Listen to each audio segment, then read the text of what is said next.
ఏపీలో కూటమి ప్రభుత్వం అధికారంలోకి వచ్చాక 3 కొత్త జిల్లాలు ఏర్పాటుకు శ్రీకారం చుట్టింది. దీంతో శ్రీకాకుళంలోని ఉద్దాన ప్రాంతంలో పలాస జిల్లా ఏర్పాటు చేయాలని మరో ఉద్యమం పురుడు పోసుకుంది.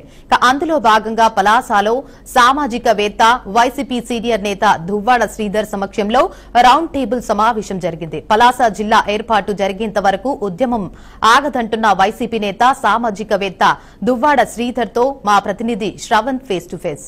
ఆంధ్రప్రదేశ్ రాష్ట్రంలో కూటమి ప్రభుత్వం అధికారంలోకి వచ్చిన తర్వాత జిల్లాల పునర్విభజన చేయాలనే ఆలోచన రావడంతో దాదాపుగా 3 జిల్లాలను అధికంగా కూడా పునర్విభజిస్తూ ప్రకటించినటువంటి పరిస్థితుల నేపథ్యంలో ఒక్కసారిగా కూడా శ్రీకాకుళం జిల్లా ఉద్దాన ప్రాంతంలో ఈ జిల్లాల పునర్విభజన అంశం పెద్ద ఎత్తున కూడా ఈ ఉద్దాన ప్రాంతమైనటువంటి ఈ పలాస ప్రాంతంలో అయితే మాత్రం ప్రస్తుతం మరో ఉద్యమానికి శ్రీకారం చుట్టిందని కూడా చెప్పవచ్చు.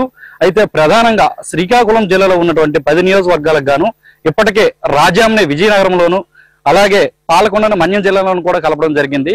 అంతేకాకుండా ఈ శ్రీకాకుళం జిల్లాను కూడా 2 జిల్లాలుగా విభజిస్తామంటూ గతంలో ప్రకటన చేసినటువంటి నేతలు ప్రస్తుతం అయితే మాత్రం జిల్లాల విభజన కొనసాగుతున్నప్పటికీ కూడా ఈ శ్రీకాకుళం జిల్లాను పట్టించుకున్నటువంటి పరిస్థితులు లేనటువంటి పరిస్థితుల నేపథ్యంలో ఉద్దాన ప్రాంత ప్రజలు ఒక్కసారిగా కూడా పలాసని జిల్లా కేంద్రంగా చేయాలంటూ కూడా కొత్త జిల్లాగా ప్రకటించాలంటూ కూడా పెద్ద ఎత్తున కూడా నినాదాలు వినిపిస్తున్నాయి. అయితే అందులో భాగంగానే మనకి శ్రీకాకుళం జిల్లా పలాసలో ఈ రోజు దాదాపుగా 4 గంటల సమయంలో పెద్ద ఎత్తున కూడా రౌండ్ టేబుల్ సమావేశాన్ని కూడా ఏర్పాటుకైతే మాత్రం ఇక్కడ ఉన్నటువంటి సామాజికవేత్త బాబా అనే పిలువబడేటటువంటి శ్రీధర్ గారు పెద్ద ఎత్తున ఏర్పాట్లు చేస్తున్నారు.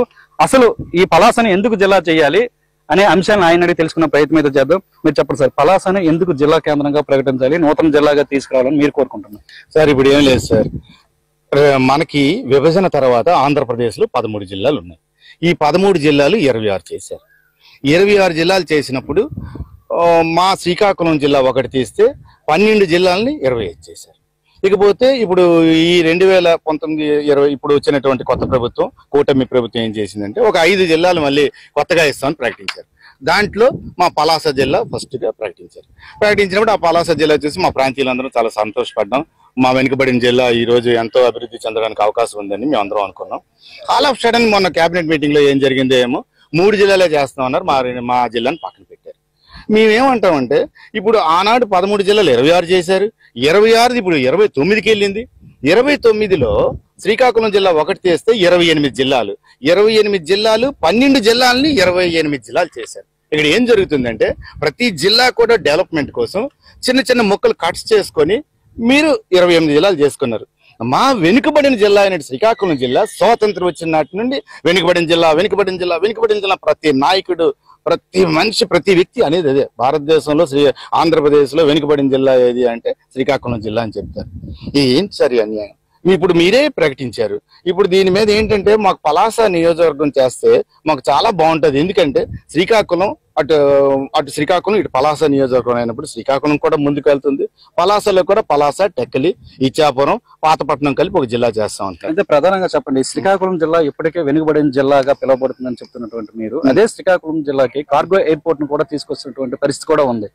అయితే ఈ కార్గో ఎయిర్పోర్ట్ పైన మీరు స్పందించినటువంటి మీరు సడన్ గా ఒక సామాజికవేత్తగా వైసీపీలో గతంలో పనిచేసినటువంటి మీరు ఈ జిల్లాల పునర్విభజన మీద ఎందుకు దృష్టి పెట్టారు? సార్ ఇది రాజకీయాలకు అతీతంగా, నిజంగా రాజకీయాలకు అతీతంగా ఒక న్యూట్రల్ మ్యాన్ గా నేను చేస్తున్నాను సార్. ఇది ప్రజల ఆకాంక్ష. ఈ శ్రీకాకుళం జిల్లాలో ఇప్పుడు 2 జిల్లాలు అయితే మంది ముందుకు వెళ్తామనే ఒక ఉద్దేశంతో ఈ పలాస నియోజకవర్గం కానీ, టెక్కలి కానీ, పాతపట్నం కానీ, ఇచ్చాపురం ప్రజలు కానీ చాలా సంతోషంతో ఉన్నారు సార్. ఉదాహరణకి ఇచ్చాపురం నుంచి మాకు శ్రీకాకుళం వెళ్ళాలంటే 140-150 కిలోమీటర్లు. ఒక కలెక్టర్ ఆఫీస్కి వెళ్ళాలన్నా, ఒక ప్రభుత్వ జిల్లా ఆసుపత్రికి వెళ్ళాలన్నా ఇచ్చాపురం వ్యక్తి కానీ వెళ్ళాలంటే 150 కిలోమీటర్లు సార్. ఇది మాకు చాలా అన్యాయం సార్. ఇది ప్రజల్లో ఉంది. ఇది నేనేమి కొత్తగా క్రియేట్ చేసింది ఏం కాదు. ప్రజల్లో చాలా బాధపడుతున్నారు. మాకు పలాస వస్తుంది, ఎక్కడికో మనం ముందుకెళ్తాం, ఎన్నో కొత్త ఫ్యాక్టరీలు వస్తాయి. ఇప్పుడు సోంపేటలో విస్తారమైన ల్యాండ్స్ ఉన్నాయి, పలాసలో విస్తారమైన ప్రభుత్వ భూములు ఉన్నాయి, టెక్కల్లో ఉన్నాయి, అలాగే పాతపట్నంలో ఉన్నాయి. ఇవన్నిటిలోనూ వినియోగించి కొత్త కంపెనీస్ వస్తే మేము ఎంత ముందుకెళ్తాం? అలాగే శ్రీకాకుళం జిల్లా కూడా శ్రీకాకుళం, నరసన్నపేట, ఆమదాల వలస, హెచ్ఆర్ల, రాజాం ఒక జిల్లా అయితే అదెంత ముందుకు వెళ్తారు సార్? ఇప్పుడు వెనుకబడిన జిల్లా అంటున్నారు, మరి మీ జిల్లాలన్నీ 2 ముక్కలు చేసుకుని డెవలప్మెంట్ కి చేసుకున్నారు. మరి మా జిల్లా ఎందుకు మాకు అలాగే చేశారు? మాకు ఎందుకు చేయలేదు? మాకు వచ్చినప్పటికే మీకు డబ్బులు, ఈ ఆటంకాలు వస్తాయా? నేను రిక్వెస్టే చేస్తున్నాను. మీరు మాకు ఆశ కల్పించారు. ఎప్పటి నుంచో మేము అనుకుంటున్నాం మాకు జిల్లా కావాలని. ఇప్పుడు అన్నారు మీరే ఫస్ట్ 5 జిల్లాల్లో పలాస అని లేదా కొంచెం చెప్పండి. మీరే కదా అన్అఫీషియల్ గా రిలీజ్ చేశారు. పలాస జిల్లా, ఇచ్చాపురం, పాతపట్నం, పలాస, టెక్కలి కలుపుకొని పలాస జిల్లా చేశారు కదా సార్. కానీ ఇప్పుడు ఏదైతే మీరు రౌండ్ టేబుల్ సమావేశం జిల్లాల పునర్విభజన పైన మీరు కొనసాగిస్తున్నటువంటి పరిస్థితి ఉందో, ఈ చర్చ అంతా కూడా రాజకీయ కోణంలోనే చేస్తున్నారు, రాజకీయ లబ్ధి కోసం చేస్తున్నారని చెప్పి కూడా మీ మీద వ్యక్తిగతంగా ఆరోపణలు వస్తున్నాయి. ఇవన్నీ వాస్తవం కాదా సార్? రాజకీయంగా చేయడానికి ఇప్పుడు ఇంకా జస్ట్ మన ఎలక్షన్స్ అయినాయి, ఒక 13, 14, 15 నెలలు అవుతుంది. ఏం రాజకీయం ఉంటుంది సార్? నాకైతే నేనేంటో ఈ ప్రాంతీయులకు తెలుసు, దువ్వాడ శ్రీధర్ ఏంటని ఈ ప్రాంతీయులకు తెలుసు. నేను రాజకీయాలకు అతీతంగా నేను అన్ని పార్టీల వరకు ఆహ్వానం చేశాను. అందరూ రండి అన్నాను.